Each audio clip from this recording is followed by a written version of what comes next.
Megastar Chiranjeevi మన శంకర్ వరప్రసాద్ గారు cinema తరువాత ప్రస్తుతం చిరంజీవి తదుపరి సినిమాపై ఒక ఇంట్రెస్టింగ్ విషయానికి తెగ వైరల్ అవుతుంది.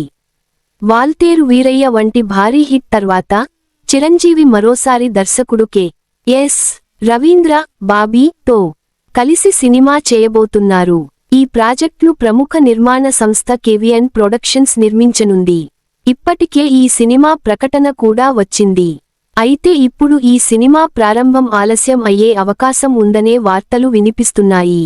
మొదట ప్లాన్ ప్రకారం చిరంజీవి బాబీ సినిమా మన శంకర వర ప్రసాద్ గారు షూటింగ్ పూర్తయిన వెంటనే మొదలవ్వాల్సి ఉంది. కానీ తాజా సమాచారం ప్రకారం ఆ ప్లాన్ మారింది.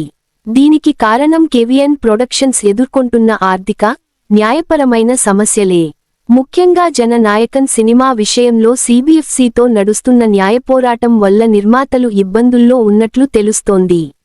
అప్పటివరకు చిరంజీవి సినిమా కష్టమే. ఈ సమస్యలు పూర్తిగా పరిష్కారమయ్యే వరకు చిరంజీవి సినిమా ప్రారంభించలేకపోతున్నారని టాక్.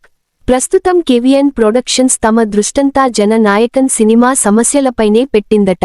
కోర్టు తీర్పు వచ్చిన తర్వాతే స్పష్టత వచ్చే అవకాశం ఉంది. అందుకే చిరంజీవి సినిమా ఆలస్యం కావచ్చని ఇండస్ట్రీలో చర్చ జరుగుతోంది. 2 మార్గాలు మాత్రమే. ఇలాంటి పరిస్థితిలో నిర్మాతల ముందు 2 మార్గాలు ఉన్నాయి. 1. జననాయకన్ సమస్యలు పూర్తిగా తీరే వరకు వేచి చూడడం. 2ది లైన్ ప్రొడ్యూసర్ను తీసుకుని సహనిర్మాణం ద్వారా చిరంజీవి సినిమా షూటింగ్ను త్వరగా మొదలుపెట్టడం. ప్రస్తుతం మెగాస్టార్ క్రేజ్ బాగా ఉన్నందున ఆలస్యం చేయకుండా షూటింగ్ మొదలుపెడితే మంచిదనే అభిప్రాయం కూడా ఉంది. ఇంకా ఈ సినిమా గురించి కొన్ని ఆసక్తికరమైన పుకార్లు కూడా వినిపిస్తున్నాయి. ఈ చిత్రంలో ప్రియమణి చిరంజీవి భార్య పాత్రలో కనిపించవచ్చని టాక్. అలాగే కృతి శెట్టి చిరంజీవి కుమార్తె పాత్ర కోసం చర్చల్లో ఉన్నట్లు సమాచారం. ఇవన్నీ ఇప్పటికీ ఊహాగానాలే. అధికారిక ప్రకటన రావాల్సి ఉంది. కోర్టు తీర్పు వచ్చిన తర్వాతే అసలు నిజం బయటపడే అవకాశం ఉంది. అప్పటివరకు చిరంజీవి అభిమానులు కాస్త ఓపికగా ఎదురు చూడాల్సిందే.